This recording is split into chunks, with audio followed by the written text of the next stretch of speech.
pinakabagong update sa lagay ng panahon, Sabado, ika-1 ng Marso, taong 2025. Magandang araw po sa inyong lahat. Narito po ang pinakabagong update sa lagay ng panahon sa ating bansa ngayong Sabado, ika-1 ng Marso, taong 2025. Impluwensya ng mga weather system. Patuloy pa rin tayong naapektuhan ng iba't ibang weather system.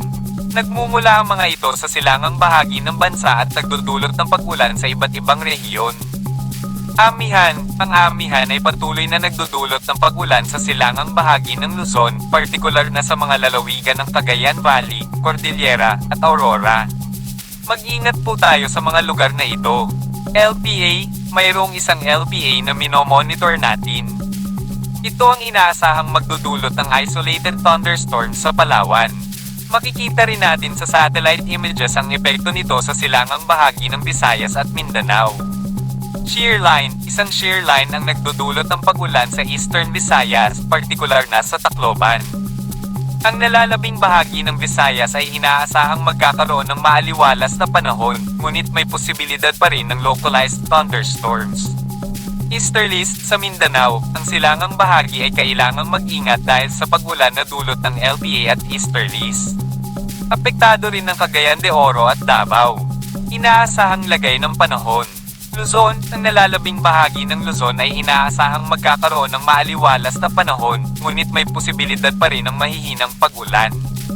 Visayas, ang silangang Visayas ay magkakaroon ng pag-ulan, habang ang nalalabing bahagi ay inaasahang magkakaroon ng maaliwalas na panahon, ngunit may posibilidad pa rin ng localized thunderstorms. Mindanao, ang silangang bahagi ng Mindanao ay magkakaroon ng pag-ulan dahil sa LPA at easterlies. Babala at rekomendasyon. Inaasahan natin ang malakas na pag-ulan sa unang linggo ng Marso dahil sa papalapit na LPA. Maaaring magdulot ito ng pagbaha at pagguho ng lupa. Maging handa po tayo at manatiling updated sa mga bagong update. Isang advisory ang inilabas para sa mga lugar na inaasahang makakaranas ng moderate to heavy rain: Southern Leyte, Dinagat Islands, Agusan del Norte, Surigao del Norte, Surigao del Sur, Agusan del Sur, at Davao de Oro. Iba yung pag-iingat po sa mga lugar na ito. Tandaan po na ang ulat na ito ay batay sa kasalukuyang lagay ng panahon. Anumang oras ay maaaring magbago ang lagay ng panahon. Maging updated po sa mga bagong update para manatiling ligtas. Dumako naman tayo sa ating partner para sa mga karagdagang impormasyon sa loob ng ating bansa.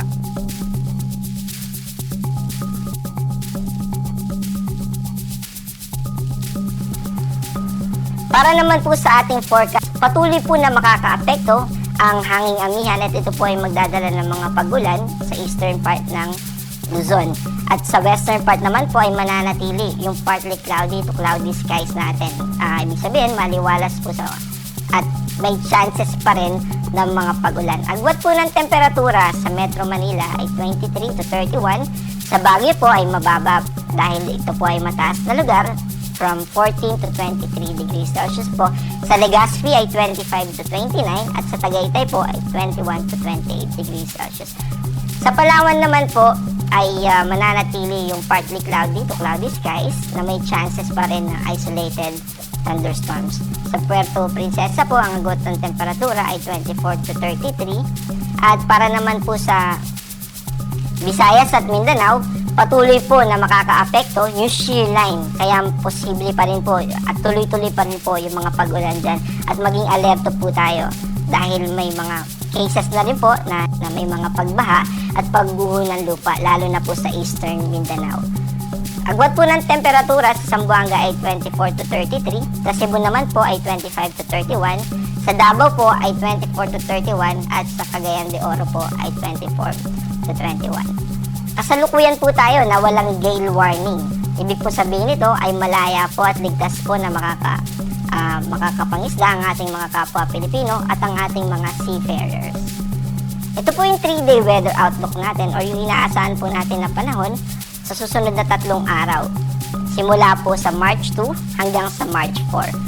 Sa Metro Manila po at sa Baguio, mananatili po yung maulap na kalangitan ng partly cloudy to cloudy skies na may chances ng thunderstorms. Ang pinagkaiba lang po nila, Sa Baguio po, dahil amihan po yung mas nagdo-dominate na nakaka-influence sa Baguio, ay mga light rains lang po yung na-expect natin. Pero sa Metro Manila po ay posible na yung mga thunderstorms.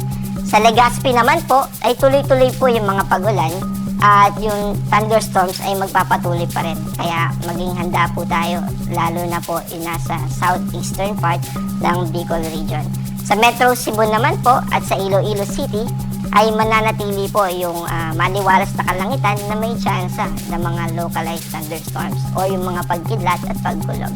Sa Tacloban City naman po ay tuloy-tuloy po na maulan at yung thunderstorm activity natin ay magpapatuloy, kaya maging maingat po tayo at handa. Sa Metro Davao naman po ay ganun din, katulad sa Legazpi. Pero sa Cagayan de Oro at Zamboanga, since nasa western side po sila ng Mindanao, ay maliwalas na kalangitan na may chances pa rin ng thunderstorm ang ating inaasahan.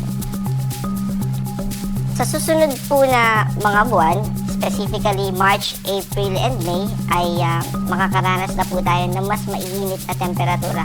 Kaya maging handa po tayo. Dahil yung temperatura ay hindi po katulad dun sa tinatawag natin na cool, dry season. At yun po yung December, January, and February.